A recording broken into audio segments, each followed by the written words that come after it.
Amém. Graças a Deus. Nós vamos então dar início hoje ao estudo, se assim nos permitir o Senhor, das cartas de João, amém? Cartas do Senhor Jesus às igrejas, 7 igrejas da Ásia Menor, do Apocalipse. E nós temos no primeiro slide aqui, fala as 7 igrejas do Apocalipse, e nós temos a igreja de Éfeso, Esmirna, Pérgamo, Tiatira, Sardes, Filadélfia e Laodiceia. Amém? E nós iremos estudar hoje, assim nos permitindo o Senhor, a igreja de Éfeso. Eu coloquei aqui na nossa introdução, vocês podem ler ali, diz a mensagem de Cristo às 7 igrejas é para instrução, advertência e edificação nossa também. Já que hoje, sendo uma só igreja com eles, enfrentamos os mesmos desafios e problemas. Amém, meus irmãos? Nós temos a mesma situação hoje na igreja, enfrentamos as mesmas dificuldades, os mesmos problemas que a igreja, as igrejas da Ásia Menor enfrentaram, às quais João, exilado na ilha de Patmos, amém? Inspirado pelo Espírito Santo, tem as visões, as revelações. Eu gosto do termo que os americanos, os ingleses, na língua inglesa usam para o livro do Apocalipse, que é a Revelation, a revelação, amém? Conclui a Sagrada Escritura, conforme o Senhor deu para a igreja, com um livro final em que nos mostra aquilo que há de vir. Muito erro se tem dito, amados, sobre o livro do Apocalipse, muita interpretação errada, né? Muita confusão se tem feito. Que o Senhor nos permita e nos ajude a entendermos o que está escrito e aplicarmos o que está escrito com cuidado. Amém? Devido a problemas de interpretação, é por isso que o povo judeu ainda hoje está à espera do Messias, né? Interpretaram mal as profecias e estão à espera ainda do Messias hoje. Então que o Senhor nos ajude a interpretarmos a palavra do Senhor quando se trata do Apocalipse com muito cuidado, muito rigor, comparar textos, etc., para que nós não venhamos a dizer alguma coisa que não está escrito. Amém, amados? Então, nós vamos estudar hoje, querendo o Senhor, então a primeira carta, mas ainda antes, os irmãos podem ver aqui no mapa, não dá para perceber muito bem, mas as 7 igrejas da Ásia Menor é a atual Turquia hoje. Não havia lá 7 igrejas, estas 7 igrejas, no local onde hoje, amados, o Evangelho é tão pobre. E então está aqui, João está exilado aqui na ilha de Patmos, não sei se os irmãos conseguem ver bem, e as 7 igrejas, e ele escreve as cartas às igrejas. Amém? Só para nós termos a noção de que João não está lá, João está exilado, João foi posto exilado numa ilha, e dali ele tem a revelação, aquilo que Deus lhe dá, e ele escreve as cartas. Amém? Diz a palavra do Senhor em Apocalipse 1:11, amém? Que dizia: eu sou o Alfa e o Ômega, o princípio, o primeiro e o derradeiro, e o que vês escreve num livro e envia às 7 igrejas que estão na Ásia, a Éfeso, a Esmirna, e a Pérgamo, e a Tiatira, e a Sardes, e a Filadélfia, e a Laodiceia. Amém? Então foram essas cartas enviadas, né, que João recebe essa revelação. Amém? Nós vamos analisar podias pôr o próximo, por favor? Eu gostaria que nós, nas próximas semanas, nos permitindo o Senhor, amém? Próximo slide. Nas próximas... Não está a passar? Amém. De qualquer forma, nós no próximo... Eu gostaria que nós analisássemos as cartas, as 7 cartas, numa mesma estrutura. Amém? Eu estou a construir um esboço que a qualquer momento vai passar ali, e no ponto 1 nós vamos encontrar o destinatário da carta. No ponto 2 nós vamos encontrar Jesus identificando-se como aquele que dá a mensagem. No terceiro lugar, a avaliação da condição da igreja. Jesus avalia a condição da igreja. Em quarto lugar, reconhece o trabalho produtivo da igreja. Em quinto lugar, há uma advertência ou uma repreensão, ou às vezes as duas. E quando há uma repreensão, há uma correção também. E no final, termina sempre a carta com uma promessa final. Amém? Uma promessa final relacionada sempre com a vida eterna. Então, esse esboço, que nós daqui a pouco, por certo, vamos conseguir, mas entretanto, se o irmão quiser abrir a sua Bíblia, Apocalipse 2:1-7. O esboço está? Amém. Ótimo. Então nós vamos estudar nesta perspectiva, assim nos permitindo Deus, primeiro destinatário da carta, Jesus identificando-se à igreja, avalia a condição da igreja, reconhece o trabalho produtivo, adverte, repreende ou repreende e corrige, depende das situações. E temos uma promessa final sempre concernente à vida eterna. Amém? Então, se nos permitir o Senhor, nós iremos estudar cada carta com base neste esboço. Há uma estrutura igual para todas as cartas, e os irmãos vão ver problemas diferentes e situações diferentes de cada igreja. Amém? Isto é muito, eu acho este estudo muito profundo, não é a primeira vez que eu trabalho em cima este estudo, sempre algo diferente, não é, amados? Porque eu acredito que o Senhor fala connosco em momentos diferentes, de forma diferente. Então não é o mesmo, se alguém já ouviu eu ministrar sobre este assunto, não é o mesmo estudo bíblico, este está a ser formulado ainda, e só está alguma coisa ainda escrita, e o esboço será este, amém? Então nós, em primeiro, a palavra do Senhor diz, e podemos pôr o slide seguinte, vamos ler Apocalipse 2, 1 a 7, e diz a palavra do Senhor: escreve ao anjo da igreja de Éfeso, isto diz aquele que tem na sua destra as 7 estrelas, que anda no meio dos 7 castiçais de ouro. Conheço as tuas obras e o teu trabalho, e a tua paciência, e que não podes sofrer os maus, e puseste à prova os que dizem ser apóstolos e o não são, e tu os achaste mentirosos. E sofrestes, e tens paciência, e trabalhaste pelo meu nome, e não te cansastes. Tenho, porém, contra ti que deixaste o teu primeiro amor. Lembra-te, depois de onde caístes, e arrepende-te, e pratica as primeiras obras. Quando não, brevemente já te virei, e tirarei do seu lugar o teu castiçal, se te não arrependeres. Tens, porém, isto, que odeias as obras dos nicolaítas, as quais eu também odeio. Quem tem ouvidos, ouça o que o Espírito diz às igrejas. Ao que vencer, dar-lhe-ei a comer da árvore da vida, que está no meio do paraíso de Deus. Amém? Inclina a sua cabeça. Deus amado, honra e glória damos a Ti. Nesta manhã te pedimos a Tua direção, a interpretação da Tua palavra, na ministração daquilo que Tu tens para as nossas vidas. Te adoramos em nome de Jesus. Amém. Amados irmãos, em primeiro lugar, o destinatário da carta, no slide seguinte, nós encontramos escreve ao anjo da igreja. Os irmãos vão reparar que quando é o texto bíblico está em itálico, está aquela letra deitada, e depois tem o meu comentário a seguir, amém? O destinatário da carta escreve ao anjo da igreja de Éfeso. Carta à igreja na pessoa do seu pastor, o anjo da igreja aqui refere o pastor, amém? Aquele que está na frente da igreja. Então nós encontramos que é uma carta destinada àquela igreja, e como eu já disse, amados, que vem para nós hoje também, de alguma maneira, as necessidades são as mesmas. Nós podemos ficar a estudar sobre a história de Éfeso, isto e aquilo, mas eu não achei relevante para o estudo que estamos a fazer aqui. Vamos nos centrar naquilo que é o ensino à igreja, amém? Jesus identifica-se e diz: isto diz aquele que tem na sua destra as 7 estrelas, que anda no meio dos 7 castiçais de ouro. Eu queria que um irmão abrisse a palavra do Senhor em Apocalipse 1:20. Quando Jesus aparece a João, quando existe a revelação, Jesus se apresenta de várias formas. Você vai encontrar, a gente vai estudar ao longo do tempo que nós vamos estar estudando esta mensagem, você vai encontrar Apocalipse 1:20. Apocalipse 1:20. Você vai encontrar que quando Jesus se apresenta, Jesus faz um longo relatório de quem Ele é. E depois a cada igreja, Jesus se apresenta de uma determinada forma relacionado com a apresentação dele. Amém? Então, a igreja de Éfeso, em concreto aqui, e ele vai referir, na introdução que ele fez, ele vai referir o que ele disse que era, mas no versículo 20. Vocês vão ver, irmãos, que nas próximas semanas nós iremos estudar outros versículos do capítulo 1, que é quando Jesus aparece e diz: eu sou isto, eu sou aquilo, eu sou outro, e depois a cada igreja ele refere uma das características que ele refere antes no capítulo 1. Amém? Então, Apocalipse 1:20 é na apresentação que Jesus faz a João. Ele diz a palavra sobre um irmão, pode ler, por favor?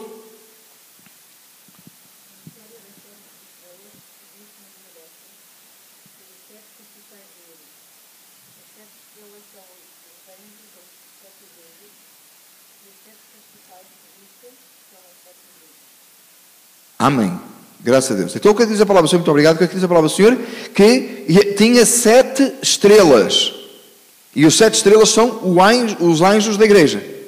Os pastores. Os 7 estrelas. E onde é que estão? Na destra, na mão direita. Esta. Na mão direita. Amém? 7 estrelas, 7 pastores na mão direita. E ele caminha entre os 7 castiçais. E os 7 castiçais, diz a palavra do Senhor, segundo o que o mais leu agora, as igrejas. Então, o que é que nós podemos interpretar do texto, amados? Com cuidado. Está a ver, mal? Nós estamos a comparar o capítulo 2 com o capítulo 1. Cuidado nas interpretações que a gente tira daqui. Nós temos muito cuidadosos. Diz a palavra do Senhor que ele tem na sua mão direita, e ele tem poder sobre os 7 pastores, os 7 anjos. E ele é o Todo-Poderoso. E ele caminha entre os 7 castiçais, entre as 7 igrejas. Além de ele ter todo o poder sobre os pastores, ele é aquele que anda pelo meio da igreja, aquele que se faz presente no meio da igreja. E o irmão vai ver que isso é muito importante. Porque a uma igreja ele diz: Senhor, eu te tirarei o teu castiçal. Eu tirei o castiçal do teu lugar. Porque se não for como ele quer, se não for como ele deseja, ele tira o castiçal. Ele tira a igreja. E não arrebata para ele, não. Ele tira e lança fora. É importante que nós entendamos isto, amados. É uma razão para as coisas estarem escritas. As 7 igrejas, os 7 castiçais e as 7 estrelas, os 7 pastores, estão debaixo da autoridade e do poder de Jesus. Isto pertence a ele. A igreja não é de ninguém a não ser de Jesus Cristo. Eu já disse aqui várias vezes, amados irmãos, eu vou repetir mais uma vez. Deus não deu igrejas a pastores. Deus deu pastores a igrejas. A igreja é do Senhor. Jesus não verteu o seu sangue pelo pastor, ele verteu o sangue pela igreja. Se o pastor não é igreja, não é nem pastor. Está bem? O foco é a igreja. A igreja de Cristo. A igreja do Senhor. É importante que nós tenhamos estes pensamentos em mente. Hoje a gente fala muito. A igreja deste, a igreja daquele, a igreja do outro. Meu irmão, uma altura, virou-se para mim e disse: gosto muito de vir à sua igreja. Disse: mas não tenho igreja. Disse: mas não tenho igreja. Não é a minha igreja. A igreja do Senhor Jesus Cristo. Amém? A igreja do Senhor. Aquele que passeia no meio dos 7 castiçais. Aquele que tem na sua mão as 7 estrelas. Amém? Os 7 pastores. Amém? Louvado seja Deus. Nós possamos ter isto em mente, amados irmãos. Isto é muito importante. Está todo ele, desde o versículo 13, se eu não me engano, amado, até o 20, é a apresentação de Jesus a João. E quando ele se apresenta a cada igreja, eu vou usar cada versículo. Então o 13 a gente vai usar numa mensagem mais à frente, o 17, o 18, o 14, o 15. Eu estou propositadamente porque há o 17, o 18 é um, o 19 é outro, o 20 usei hoje, o 13 vou usar depois, acho que é na última mensagem. Amém? Todo esse texto, a apresentação de Jesus, todo ele está relacionado. Eu vou usar cada um desses versículos, desde o 13, se eu não me engano, até o 20, eu vou usar em cada mensagem a cada igreja. 7. Amém? 13, se eu não me engano agora, irmãos, 13, 14 e 15, 16 e 17, e os 8, os 19 e o 20. Já passei um. Há um versículo que se repete. Amém, amados? Então é isso mesmo, irmão Silvério, que vai todo, ao longo de toda a mensagem, vocês vão encontrar que a gente vai usar todos esses versículos, desde o 13 ao 20, que é a apresentação de Jesus a João, a gente vai usar ao longo das mensagens. Está relacionado com certeza. Amém, amados irmãos? Então, depois em casa, seria bom, se você puder, leia o capítulo 1 todo e leia a cada semana, quando nós avançarmos para uma outra igreja. À medida que nós avançarmos no texto bíblico na igreja seguinte, o irmão fosse lendo em casa e traga já alguma coisa também para que o Senhor possa falar às nossas vidas. Amém? Então, Jesus identifica-se e Ele se faz presente. E agora, o terceiro ponto, amém, da nossa mensagem é: avalia a condição da igreja. E o que é que Jesus diz? Eu conheço as tuas obras. Amados irmãos, nós dizemos muitas vezes, eu ouço muito essa expressão e às vezes eu fico assim um bocadinho, como diria o nosso amado irmão pastor Isaac, eu fico assustado. Eu ouço assim os irmãos dizerem assim: Deus sabe todas as coisas. Então é um problema sério. É que Ele sabe, não é? Mas Ele sabe. Mas Deus sabe todas as coisas. Olha que sabe. Não é? Ele sabe tudo. Há dias eu vi uma piada no Facebook, uma piada que, se não tivesse interesse, eu não diria aqui. Que é: Jesus viu você deitou-se a tomar banho. Eu não tem problema. Pois não, mas como Ele viu isso, Ele sabe tudo. Aquilo tudo que está no nosso coração, irmãos, que nós podemos até esconder a nós próprios, podemos disfarçar a nós próprios. E Ele sabe. E Ele diz: eu conheço as tuas obras. E Ele conhece tudo, amados. Não nada escapa. Além de ser dele, Ele tem todo o conhecimento. O que é que eu escrevi aqui? E Ele conhece tudo, Ele que tudo conhece e sabe. A igreja a Ele pertence, e Ele se entregou por ela, foi o que eu falei há pouco, amém? Nos fins dos tempos a igreja será a Ele apresentada como noiva, amém? Nas bodas do Cordeiro, que a gente entende isso de uma forma tão maravilhosa e anseia por esse dia, que a gente verá o Senhor. E Ele que é o dono da igreja, Ele que é o Senhor da igreja. Nós seremos apresentados a Ele. Amém? Ele é o pastor da igreja, sem dúvida. É o pastor supremo, máximo. Amém? Ele é o pastor máximo. Amém? E Ele que tudo sabe e conhece, Ele diz: eu conheço as tuas obras. No ponto seguinte, por favor. Diz, é o ponto que nós falamos, que reconhece o trabalho produtivo. E diz assim, ele diz, eu conheço as tuas obras e o teu trabalho e a tua paciência, e que não podes sofrer os maus, e puseste à prova os que se dizem apóstolos e o não são, e tu os achastes mentirosos. Amados irmãos, eu escrevi ali, e parando ali na linha A, eu escrevi ali, é nosso dever lutar pelo Evangelho. Amados, nós vivemos um tempo em que, eu já tenho referido aqui várias vezes, amados, lembra daquele exemplo que eu trouxe da pintura? Nós queremos fazer um Evangelho com umas coisas muito simples, irmãos. Nós achamos que é coisa muito simples. Nós achamos que a luta pelo Evangelho, e nós ficamos impressionados lá com os Gideão e os 300 e todas aquelas coisas, e a gente acha que o Evangelho hoje já não é tanto assim, amados. Se não tem um grupo de homens, você diz, não, mas foi Deus. Claro que foi. Deus usou um grupo de homens que lutaram pelo Evangelho para ele chegar a nós hoje.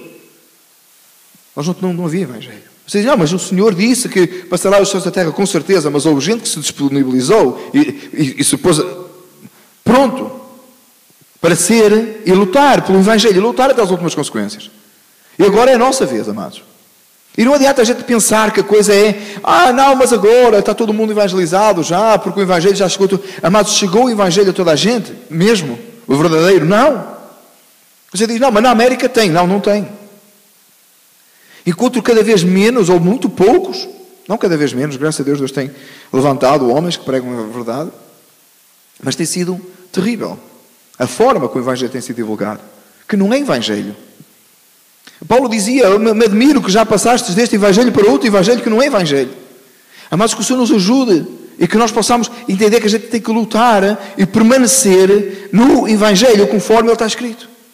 A palavra do Senhor diz, eu conheço o teu trabalho, a tua paciência, e que não podes sofrer os maus, e puseste à prova os que se dizem apóstolos e o não são, e tu os achastes mentirosos. Amados, é para pôr à prova aquele que se diz apóstolo, aquele que se diz pastor, aquele que diz que prega, e não prega.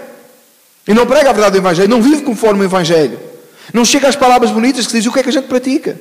E já disse, amados irmãos, e também já ouvi de uma outra pessoa, e já disse até por brincadeira, só por brincadeira, mas vocês ouviram, todo mundo havia de viver na minha casa uma semana. Que lá em casa é que dá para ver se aquilo que a gente prega aqui ao domingo de manhã é muito bonito, irmãos. Eu até tomo banho, desfaço a barba, venho para aqui todo bonito. Está tudo muito, muito perfeito. Nada a dizer. Lá em casa é que é o problema. Lá em casa é que, quando falta o pão, todos olham e ninguém tem razão. Como é que a gente diz lá em Portugal? É assim mesmo. Quando há problemas, quando há dificuldades, quando é preciso... É aí que são. Mas é uma coisa que eu estou a pensar esta manhã, e é uma coisa que me deixa feliz, mas eu tenho lá no trabalho, lá na fábrica, a irmã Maritza trabalha lá comigo, não é? Se ela trabalha lá e me vê a trabalhar e vê a forma como eu lido com as pessoas e continua a vir à igreja, é um bom sinal. Se ela não suportasse vir à igreja por causa do tipo de pessoa que eu sou no trabalho, era um caso sério, não era, amados? É uma coisa que eu fico muito feliz, ela está lá a trabalhar. Não é que eu tenho cuidado para ela lá estar, é que enquanto eu a vi no trabalho e a vi na igreja, alguma coisa, o irmão está a entender o que eu estou a dizer? Que ela reconhece que eu consigo estar a pregar, amados. E a minha família precisa estar sentada no banco da igreja. Isso é sério, amados. Aquele que sabe fazer o bem e não faz é pecado. É verdade. Então que o Senhor nos ajuda, amados. Mas precisamos de pôr à prova. A igreja aqui é reconhecido o trabalho dela porque ela põe à prova. E diz em baixo, tens porém isto, no D, que devia ser um C, tens porém isto, que odeias as obras dos nicolaítas, as quais eu também odeio. Mas eu não vou ficar a discutir muito quem era os nicolaítas, mas sem dúvida que era uma heresia. Era aquilo que não era de acordo com a palavra. E diz a palavra do Senhor o termo, a gente às vezes não gosta de usar estes termos hoje no Evangelho, porque a gente tem que ser muito polite, e a gente tem que usar umas coisas bonitas. É engraçado que Jesus diz, tens porém isto que, qual é a palavra? Odeias. A gente gosta de fazer a coisa muito suave hoje. Não gosta muito. Olha, eu tenho por aí contra ti, sabes, tu não gostas muito dos hereges. Não. A palavra é odeias. Tens, porém, isto que odeia. E não está a falar contra a igreja, está a falar a favor da igreja. Irmão, você está comigo?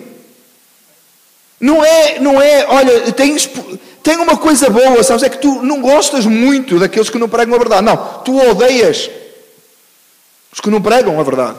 Os hereges, os que pregam heresia, os que pregam falsa doutrina. Tens para isto que odeias. Não é, olha, está errado o que tu odeias. Não, estava certo. A gente abreviou, mas a gente passa assim um pano de água quente hoje nas coisas e todas as coisas ficam assim meias no ar e fica tudo assim muito, muito bom. Amados, é para ter abandonar, desprezar e reprovar as falsas doutrinas e heresias. É para a gente abandonar e reprovar, desprezar. Mas é para a gente tomar posição, irmãos. Não é para a gente ficar, olha, o indivíduo chega à tua beira, prega uma falsa doutrina, uma heresia, e a gente diz assim, olha, eu não concordo muito contigo. Não, eu não concordo, isso está errado. Você tem que dizer, está errado. Você, não, irmão, mas eu não posso condenar. Como não? Está lá no texto. Está, claro, temos que condenar o que está errado. Completamente. E diz a palavra, e sofreste e tens paciência e trabalhaste pelo meu nome e não te cansastes. É uma persistência na obra do Senhor. Eu escrevi ali persistência na obra e batalha pelo Evangelho, irmãos. E eles trabalharam e não se cansaram. Sofreram e têm paciência e trabalhou pelo nome do Senhor e não se cansou. Não se cansou, não é no sentido que ficou... Irmãos, não esgotou as forças, continuou. Com certeza que ficamos cansados muitas vezes, irmãos, de luta pelo Evangelho, parece que às vezes que não vê resultados, ficamos cansados. Sempre a mesma meia dúzia de gatos despertos, pingados fica feio. Sempre a mesma meia dúzia, amados, não tenha problema com isso. Continue, esforce-se, persista no Evangelho. É meia dúzia, só poucos são os que salvam, diz a palavra do Senhor, só o remanescente é que será salvo, não tem problema com isso. Acredito na salvação, acredito que Pedro pregou 3.000 almas foram salvas, em pouco tempo eram 5.000. Mas vamos continuar a pregar o Evangelho e persistir.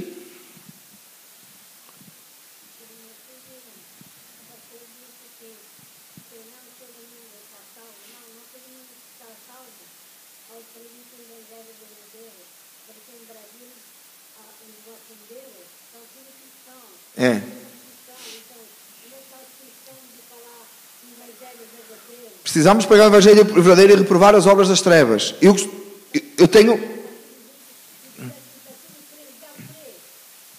precisamos marcar uma diferença e pregar o Evangelho de verdade. Eu tenho um slide a seguir que eu gostaria que nós puséssemos, irmãos, e hoje nós temos distorcido muito isto. E a gente diz, é pecado julgar. Irmãos, entenda por favor o texto bíblico. Porque nós temos usado isto para nos acobardarmos e não pregarmos o Evangelho e não condenarmos as obras do diabo. O cristão pode julgar? A Bíblia diz que sim. Não julgueis segundo a aparência, mas julgai segundo a reta justiça. Amado, não é para julgar segundo a aparência, mas é para julgar segundo a reta justiça. João 7,24, palavras de Jesus. Não é para julgar segundo a aparência. Não é para você ficar a avaliar aquele, ou cicrano ou baltrano. É para julgar segundo a reta justiça. Não é para a gente colocar, como os fariseus faziam, um peso aos outros que a gente não consegue suportar. Ou que a gente não quer mexer nem com o dedo, dizia Jesus. Mas é para julgar segundo a reta justiça, a reta conduta, a forma de estar, a forma de proceder. Não pelo que parece, mas pelo que realmente é. É para julgar sim, amados irmãos. Eu encontrei este slide e trouxe-lhes assim respondido, não podemos julgar as pessoas, mas sim as obras. E não só julgar, mas condenar. Esse é o trabalho da igreja. Esse é o trabalho da igreja, amados. Agora, cuidado como é que você julga e como é que você condena. Tenha a certeza que tenha vida no altar. Tenha uma vida de arrependimento e de retidão diante do Senhor. Tenha uma vida de uma conduta de um cristão, de um servo de Deus. Não vai julgar como os outros. Não é aquele sentido de atirar pedra. Jesus é aquele que nunca pecou a tirar pedra. Entenda, por favor, o assunto que estamos a falar aqui. Você tem que ter a sua vida em ordem diante do Senhor. Você tem que ter a sua vida correta diante do Senhor. E se você foi chamado para julgar e para condenar as obras das trevas, diz assim, e não comuniqueis com as obras infrutuosas das trevas, não diz só para não comunicar, mas antes condenai-as, Efésios 5:11. Não é só para você não se comunicar com aquilo que é errado, é para você condenar aquilo que é errado. É esse o papel da igreja também. Esse é o papel da igreja também. Eu vou colocar um outro slide que eu encontrei, e este foi um post do Facebook, achei muito interessante. Jesus critica os fariseus, hipócritas, ai de vós. Amém? Está na Sagrada Escritura? Amém? Em seguida, supondo, uma história. Em seguida, um discípulo se aproxima e diz: Jesus, não critique eles, não. Se não concorda, ore por eles. Esta é a atitude da igreja hoje. Eis os discípulos dos nossos dias. Eu achei muito interessante isto.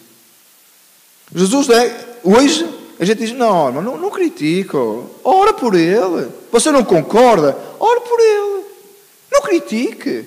O fulano está em pecado, vive a vida. Não critique, irmão. Ore por ele. Não pode, essa atitude, amados irmãos, é completamente errada. Não é para ficar com... Amado, não é para você deixar de orar por aquilo que está errado. Mas você tem que falar, irmão. Você tem que falar. Agora, entenda, por favor. Você tem que ter a sua vida conforme. Você tem que ter a vida por aqui. Você tem que viver a palavra. E depois você tem que abrir a boca e dizer: não concordo, está errado. Para com não concordo. Aí eu não vejo bem assim. Não vê assim. A palavra não diz assim. Nós precisamos nos posicionar e condenar a falsa doutrina, aquilo que se diz irmão e não é, a palavra se escutar nem ainda com mais. Nós precisamos de posicionar-nos e estarmos diante do Senhor com uma vida decente. É o que a gente espera hoje. A gente prega e a pessoa vai entendendo. Ninguém vai entendendo nada. Não é dessa forma, amado. Temos que nos posicionar e condenar as obras que não são de Deus.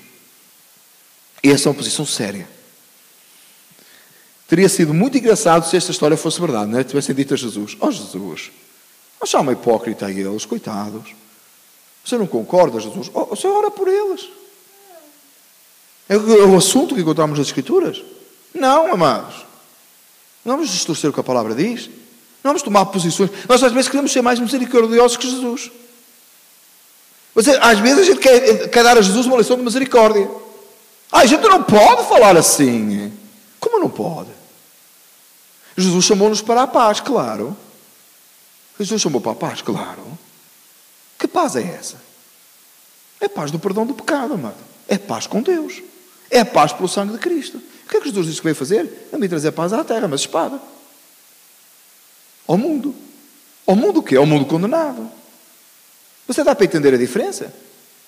Aqui atrasado eu estava a falar com uma pessoa que disse assim, eu não sei, espero que esta depois vai para a internet, não sei o que é que vai acontecer. Disse assim: eu gosto muito de falar com o Cicrano, um filho das trevas, eu gosto muito de falar com o Cicrano, que era um suposto filho da luz, e diz: porque transmite muita paz. Que paz é essa? Não, mas eu tenho aquela pessoa transmite-me paz. Como é que pode? Luz não comunica com as trevas, amados? Como é que se um está em trevas e o outro está na luz, supostamente, como é que o da luz transmite paz ao que está em trevas se ele ainda não se arrependeu? Não pode. Que paz é essa? A paz que Jesus veio trazer é a paz da reconciliação com Deus. Não tem outra. Aliás, não tem outra paz que a gente possa encontrar no mundo, amados. A gente pode encontrar uma conformidade com o mundo. Quer dizer a palavra: não vos conformeis com o mundo. É sério este assunto.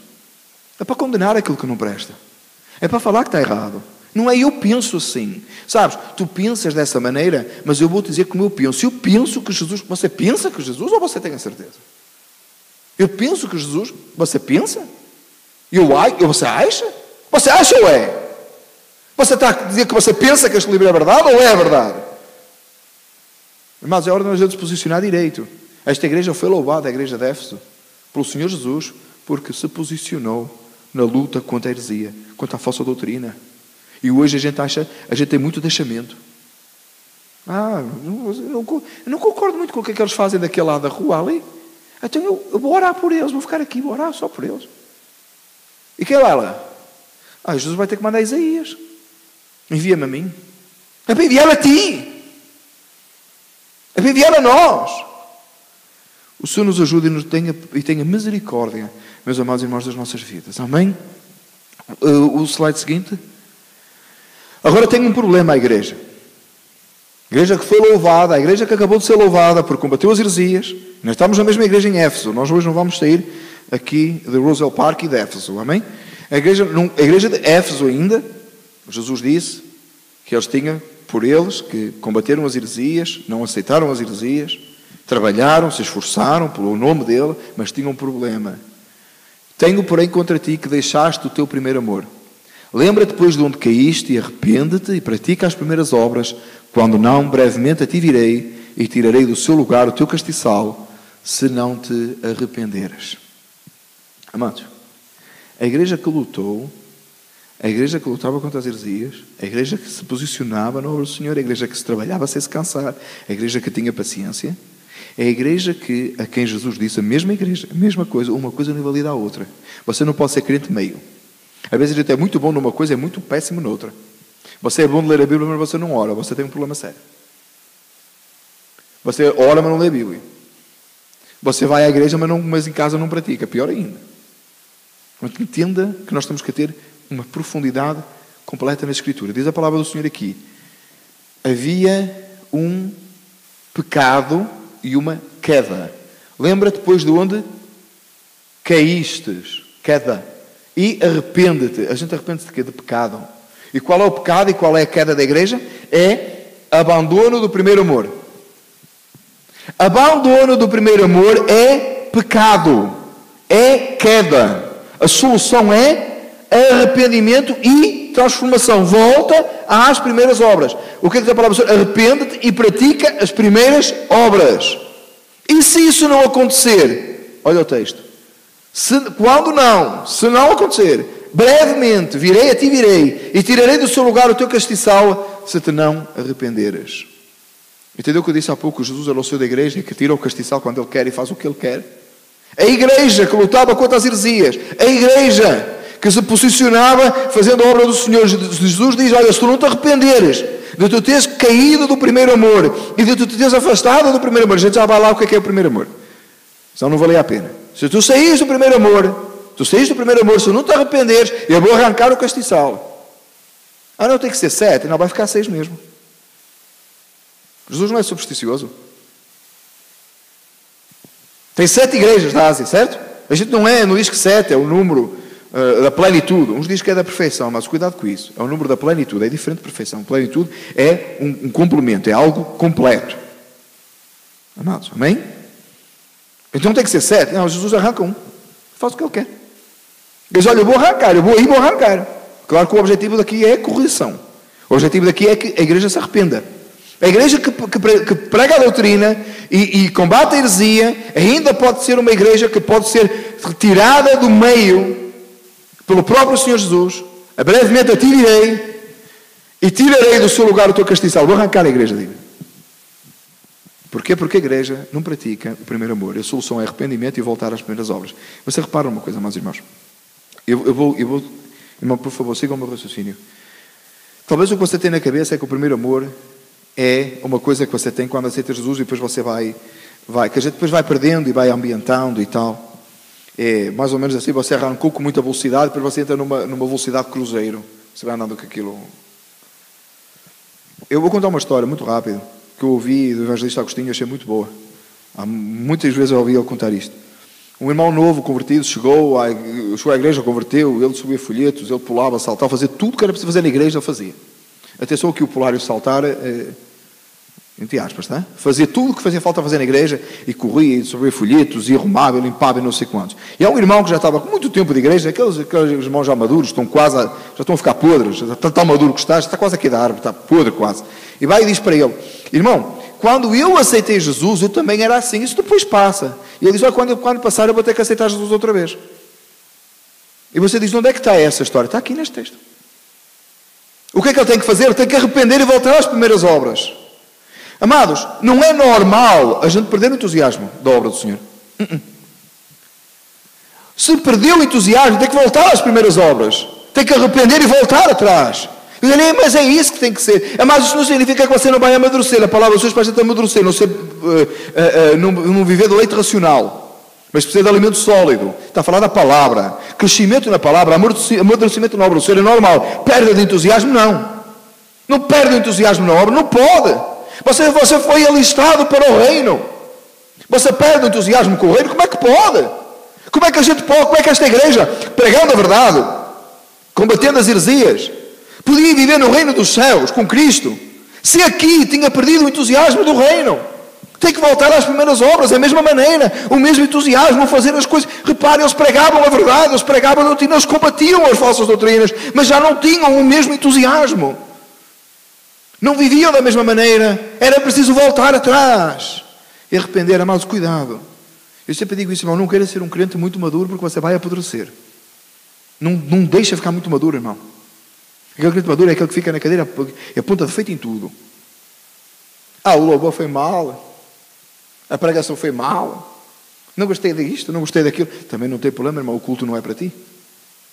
Mas não gostou do culto? Não tem problema, irmão, o culto não foi para ti, o culto foi para o Senhor. Às vezes lá em Clifton eu faço isso por brincadeira, muitas vezes. Se eu fizer consigo, você já sabe. Você gostou do culto? E a pessoa diz, gostei. Mas também se não gostasse não fazia mal, não era para si. O culto foi para o Senhor. Você sabe quando chegar àquele ponto, parece que já nada funciona direito na obra do Senhor? Tu tem o problema. Pois tem, o problema és tu. Perdeu o primeiro amor. Como é que perdeu o primeiro amor? Amados, acomodou-se a alguma coisa, de alguma maneira. A carne falou mais alto e perdeu o entusiasmo pelo reino. Perdeu o entusiasmo pelo reino? É fácil, amado. Ou arrepende e volta às primeiras... Mas irmão, mas espera, eu perdi o entusiasmo com o reino, mas eu continuo a ofertar. É para a tua condenação. Eu perdi o entusiasmo com o reino, mas eu continuo a ir ao culto. Mas só vai perder tempo. Tem certeza? Tenho. A igreja pregava, combatia as heresias. Mas se não voltasse ao primeiro amor, Deus vai arrancar. Deus vai tirar o castiçal. Amados, muito sério. A advertência que é feita aqui à igreja é correção. Quando parece que nós começamos a mensagem, parece que a igreja está num ponto que a gente precisa chegar lá. E precisa. O primeiro ponto, a gente precisa chegar lá. A gente precisa combater com a mesma garra que eles combatiam, as heresias. A gente precisa se posicionar. Mas, por outro lado, a igreja que nós precisamos de atingir, Éfeso, na parte de se posicionar, na pregação do Evangelho, da luta espiritual, do sofrer, da paciência. Sofrer por amor ao Evangelho, amados, é maravilhoso. Uma outra igreja aí que sofre ainda mais por amor ao Evangelho. Se Deus nos permitir, numa das próximas semanas, a gente vai falar sobre isso. Mas perdeu com o primeiro amor. Está a ponto de ser arrancado. Enquanto prega a verdade. Deus tenha misericórdia de nós e nos ajuda. Por isso é que eu dizia, irmãos, que estas mensagens são para nós hoje. Você pode estar muito bem numa área, mas não perde o entusiasmo da obra do Senhor. Não perde. Mas não perde. Você foi chamado para fazer a obra de Deus, amados. É para fazer. Mas surgiu isso, agora as coisas são diferentes. Né? Amados, daqui para a frente, só vai ser mais difícil ainda fazer a obra. Se você já arranjou desculpas hoje, você vai ser pior.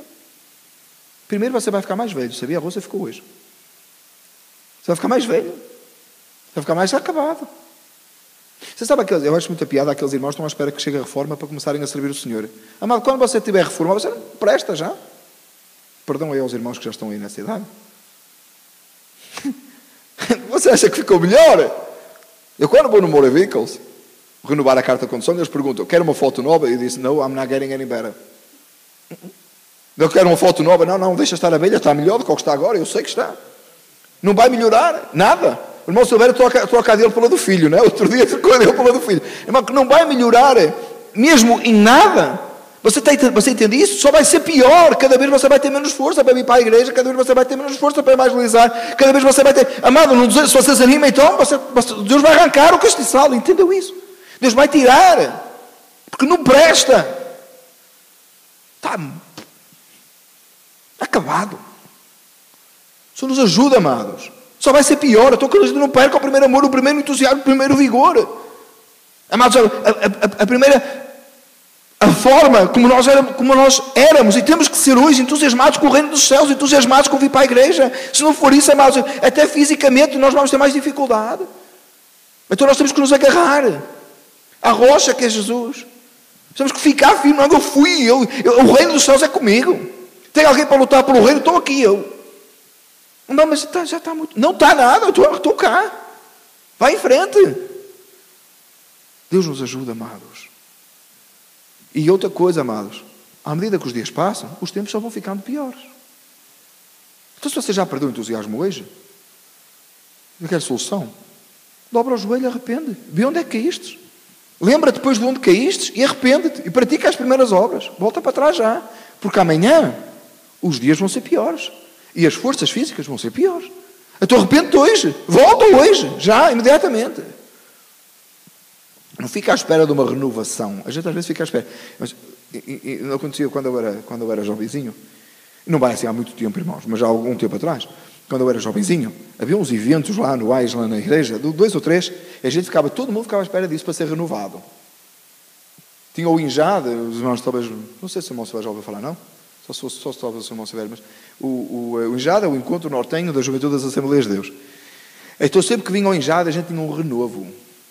Depois vinha o retiro de Carnaval, a igreja organizava um retiro, não devia ser retiro de Carnaval, devia ser retiro anti-Carnaval. No dia de Carnaval, em vez de todo mundo ir para o Carnaval, todo mundo ia para a quinta lá de um irmão e fazíamos lá um retiro de jovens, pregava-se a palavra, tinha-se convívio, era muito bom. Então era renovo novamente.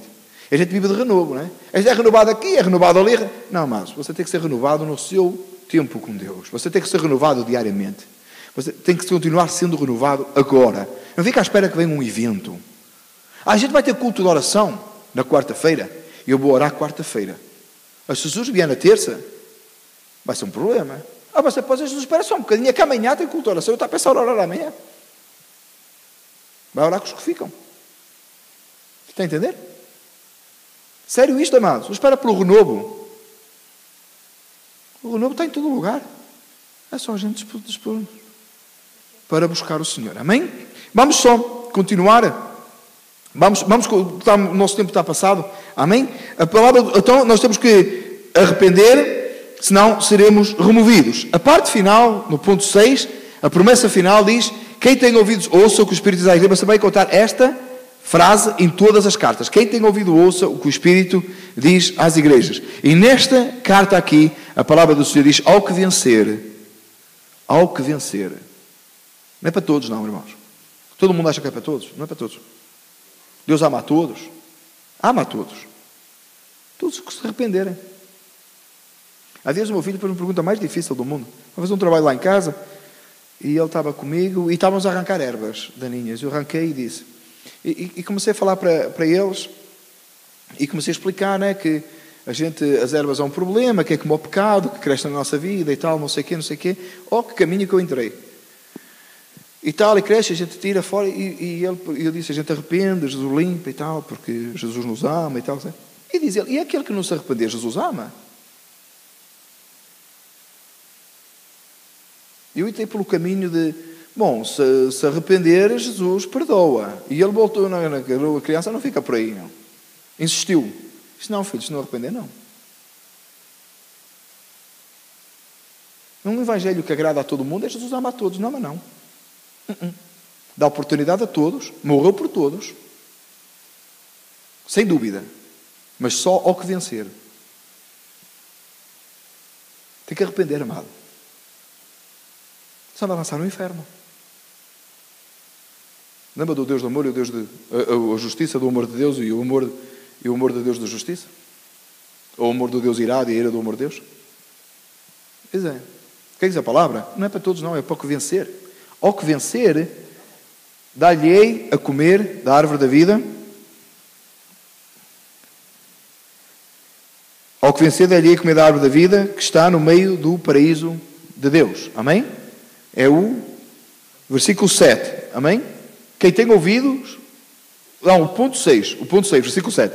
Quem tem ouvidos, ouça o que o Espírito diz às igrejas. Ao que vencer, dar-lhe-ei a comer da árvore da vida, que está no meio do paraíso de Deus.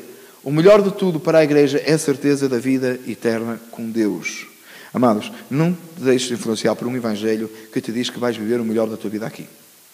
A palavra de Deus que nós queremos em Deus, só nesta vida seremos os mais miseráveis de todos os homens. Não te deixes influenciar por um evangelho que diz que vais viver bem aqui. Não. Tu vais viver bem na eternidade.